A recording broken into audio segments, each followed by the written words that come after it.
El segundo tema obligado de la semana, y tiene que ver con lo mismo del primero, pero no está en un ánimo más geográfico, más limitado, pero no diferente, es todas estas acciones que han ocurrido en el estado de Tamaulipas. ¿Por qué? Pues porque un personaje de tal envergadura, por lo menos en el terreno de lo que se llaman las autodefensas, este personaje, pues que tiene un largo historial, Leal Moncada, ¿no? Líder, el comandante de las autodefensas en Tamaulipas, pues fue arrestado por el gobierno de Cabeza de Vaca. Pues básicamente se habla de una vendetta porque Leal Moncada, quien en su tiempo habría apoyado al gobierno a llegar al poder a Cabeza de Vaca, pues ahora se volteó, se fue con Morena y apoyó la llegada de Américo Villarreal. Y básicamente pues llegó la justicia antes de que la justicia se vaya y bueno, le tocó ya, y no por pocos motivos, sí hay sobrados motivos para esa situación, pero aquí lo importante es ver qué hay detrás de esto y qué elementos hay detrás de esto. Y el elemento que hay que discutir dentro de esta situación no tiene otro nombre y apellido que el de Ricardo Peralta. Este personaje tan controvertido al que sobradamente mucha gente le ha dicho al presidente, cuidado porque Ricardo Peralta puede terminar siendo tu Genaro García Luna, es decir, tu punto negro, tu gran lunar dentro del sexenio. Y el presidente no ha escuchado. Tan no ha escuchado que lo tuvo que quitar de aduanas sabiendo que la corrupción que había generado, y ahí está el caso, todavía hoy, después de un año y pico de que lo quitó de aduanas, pues sigue el asunto de Reynosa, toda la frontera, el asesinato de el compañero Sergio Carmona, su hermano que manejaba la aduana de Reynosa, los dineros para el huachicoleo fiscal para financiar a Morena, etcétera. Y bueno, de ahí lo mandó después a Gobernación con los casineros, tuvo que salir de ahí, se fue a hablar con estas fuerzas vivas, con esas autodefensas michoacanas primero y tamaulipecas después, le dio todo el respaldo al señor Leal Moncada.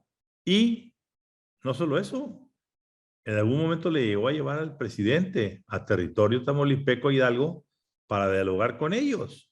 La pregunta es ahorita, ¿qué va a pasar con esta detención, Rodrigo y Bernard? A ver, ¿Dónde Ramón, estamos hay, parados? hay que entender la gravedad de lo que ha hecho Ricardo Peralta en este país, porque ha manejado dos distintas facetas. Una, la faceta de las aduanas y el control de todo el tráfico ilegal de personas, de combustible, y por supuesto no se puede negar que también de narcotráfico por el que pasan tantas sustancias ilegales por las fronteras mexicanas. Eso, cuando llegó a la Administración General de Aduanas, Ricardo Peralta inmediatamente se confrontó con quien en ese entonces era su superior jerárquica, que era la titular del SAT, Margarita Ríos Farjat. Y Margarita Ríos Farjat elevó la alarma y llegó esa alarma hasta Palacio Nacional y fue ignorada.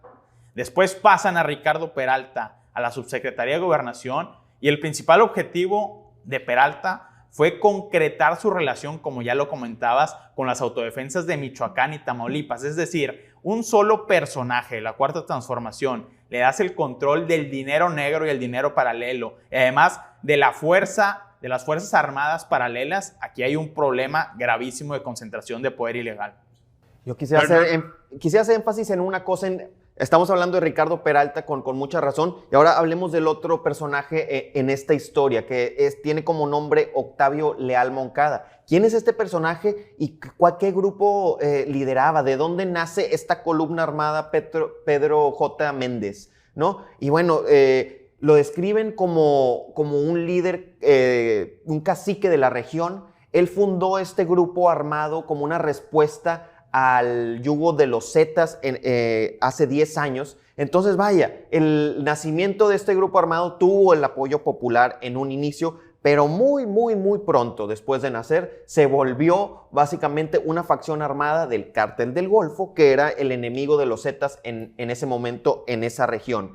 Y bueno, pronto este grupo armado empezó a actuar como una franquicia del Cártel del Golfo, cobrando una comisión a las actividades ilegales que pasan por ese territorio, el municipio de Hidalgo, por el cual atraviesa la carretera 85 de Victoria a Monterrey. Es una vía de transportación muy clave en la región. Y bueno, eso te explica.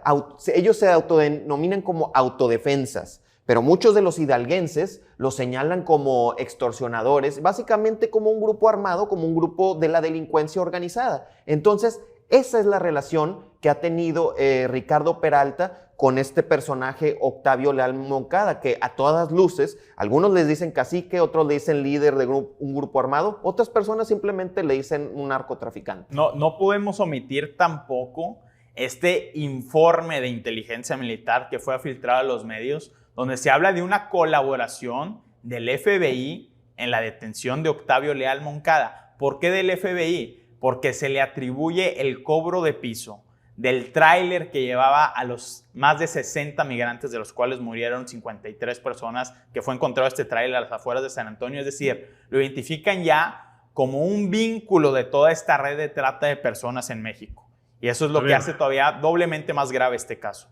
Para aquellos que no tengan ni la edad ni la memoria, yo quiero recordar algo. El origen de Leal Moncada, que dicho sea de paso, pues a mí me tocó en mis tiempos de reportero tratar con él. Era el azote de la Junta de Conciliación y Arbitraje en Monterrey. Se le decía el perro Leal Moncada. Él hacía huelgas locas por donde quiera. A grado tal, era tan desafiante que don Alfonso Martínez Domínguez, quien era realmente un político de altos calzones, como se diría, llegó un momento que no pudo dominarlo y no le quedó más que someterlo y mandarle una advertencia. O te disciplinas, o te mando fuera, o quién sabe cuál será tu destino. Y tuvo que irse a vivir a Tamaulipas. Salir de Nuevo León e irse a Tamaulipas. Y allá creó su imperio. ¿Su imperio de qué? De lo que sabe hacer, la extorsión. Entonces, eso creció y creció, pero básicamente tomó una enorme, enorme fuerza cuando Ricardo Peralta apareció en su vida, porque Ricardo Peralta fue el que instruyó toda esta cofradía de personajes para con aduanas. Él necesitaba al señor Leal Moncada, ¿para qué? Para que el huachicol fiscal que pasaba por la aduana de Reynosa, que le entregó, ¿sí?, al hermano de Sergio Carmona, pudiera no ser molestada. Y sobre todo, que no se dijera, pues, de quién era ese huachicol fiscal y quién lo manejaba, y a dónde se iba ese dinero. Por eso murió también otro personaje por ahí que apareció en alguna alcantarilla en Nuevo León. Es decir, esas son historias que si las ponemos en Netflix, no podían pasar como historias de la vida real, sino de ciencia ficción, pero en México suceden. Y esto yo creo que va a generar también, esto que decías ahorita, que lo puso Bernard en su reportaje del jueves, y lo recuerdas tú hoy, Rodrigo. Este asunto del FBI es importante. ¿Por qué? Porque no estamos hablando del asunto de la migración. Hay que ponerle un alto a quienes están lucrando con esta situación y sobre todo a quien está poniendo en peligro la franja de territorio mexicano por donde pasa el 60 o 70% del comercio del Tratado de Libre Comercio, o sea, del TEMEC. Es decir, no es poca cosa, ¿eh? Estamos hablando de la arteria aorta, la fundamental, por donde viene toda la sangre que fluye del comercio, y tener este lugar en manos de esos personajes que no son confiables, que aparentemente se lleven como autodefensas, que son grandes chantajistas y negociadores, de la mano de un gobierno, pues no habla nada bien del asunto. Pero Ramón, retomando también el caso de Sergio Carmona, realmente van por todo, porque la operación de Sergio Carmona era transitar y transferir todo ese dinero paralelo a campañas políticas de Morena en todo el país. Entonces se cierra el círculo perfectamente. Tienes una actividad ilegal en aduanas donde cobras dinero, proteges esa actividad ilegal con una fuerza armada paralela, en este caso el papel que jugaría la columna armada Pedro J. Méndez, y todas esas ganancias las inviertes en campañas políticas que a la vez te van a redituar en un modelo, en un círculo no virtuoso, porque es un atentado completo contra la democracia y contra el Estado de Derecho, pero este es el modus operandi del poder del cual está detrás, o estaría detrás, Ricardo Peralta, este personaje al cual todavía no se le ha cuestionado desde el poder. Bernard, ¿alguna conclusión? Pues invitaría a la audiencia a ver el reportaje que publicamos hoy sobre este caso, y para que conozcan al personaje Octavio Leal Moncada. Incluimos unos fragmentos de un discurso que dio apenas hace un mes en el municipio de Hidalgo, y vayan, lo pueden escuchar. Una parte de lo que dice este señor es: las deudas se pagan con sangre. Y bueno, pues él está pagando una deuda y no sabemos si todavía él tendrá la oportunidad de cobrar algunas. Muy bien, pues creo que el tema dará mucho de qué hablar en este momento de transición política en Tamaulipas, porque no deja de ser también un problema del final de la rencilla.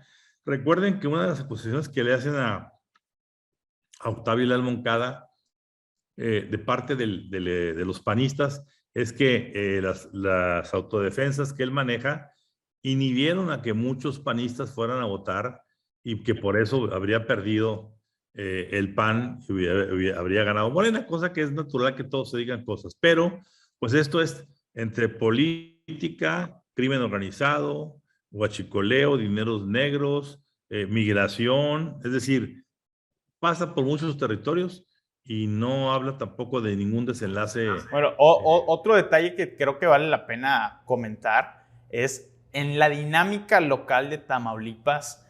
El gobierno de Cabeza de Vaca y la bancada panista que ahora retuvo la mayoría o se volvió a ganar la mayoría en el Congreso local, bueno, ellos quieren retener el control de los GOPES, esta fuerza especial de la policía estatal, muy importante. Imagínate lo que va a pasar con un gobernador morenista que no tiene el control de la fuerza estatal, pero sí tiene relación con las autodefensas, lo que implica eso para la gobernabilidad y para la seguridad de un estado estratégico como Tamaulipas. Yo veo paralelos muchos con Nuevo León, ¿no? Donde la fiscalía ahorita está controlada por un grupo ajeno al del gobernador, y ya vemos los problemas. Ahora imaginémonos qué puede pasar en Tamaulipas, donde esta situación puede suceder, más le agregamos el agravante de que también la policía estatal o ciertos grupos de la policía estatal también pasen a estar bajo el control de un grupo, una facción política ajena al del gobierno en funciones.